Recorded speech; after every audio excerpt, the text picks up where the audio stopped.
13 number श्लोक 20 number श्लोक पर्यंत थिबा 8टी श्लोक श्रीकृष्ण ऋषि स्वभाव जड़े पुरुष तथा भगवत पुरुषर किपरि स्वभाव हेबा आवश्यक से विषय वर्णना करछन्ति। तेणु ये 8टी श्लोक को अमृताष्टक बोली कहा जाए।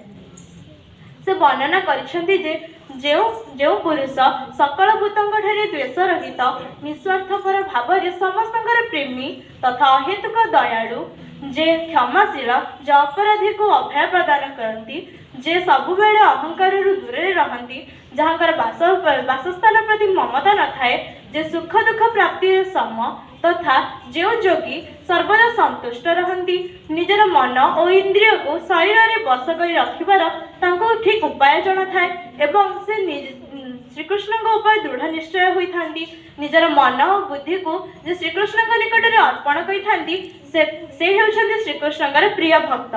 यह व्यतीत जो जीव कौन से जीव द्वारा उद्विग्न हुअन्ति नहीं एवं कौन से जीव को उद्विग्न करांति नहीं से पुरुष मध्य श्रीकृष्ण प्रिय अटंती जे हर्ष अमर्ष भय क्रोध तथा उद्वेग आदि दूर रुहंती से श्रीकृष्ण प्रिय अटंती।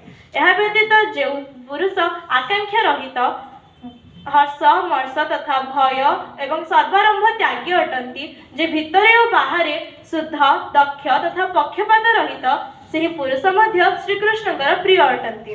जो पुरुष केबे द्वेष करती नहीं हर्षित हुअन्ति नहीं शोक करती नहीं तथा कामना करती नहीं जे शुभ कि अशुभ सकल कर्म त्यागी अटंती से पुरुष मध्य श्रीकृष्ण प्रिय अटंती।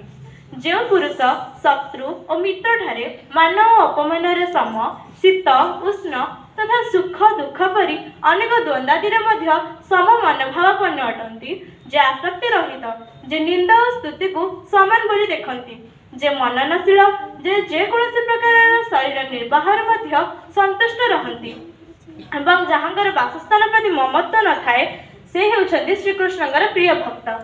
किंतु जो श्रद्धायुक्त पुरुष श्रीकृष्ण परायण होई उपरोक्त अममय अमृत को प्रेम भाव निष्काम करती से पुरुष होउछन्ति श्रीकृष्ण अत्यंत प्रिय। धन्यवाद।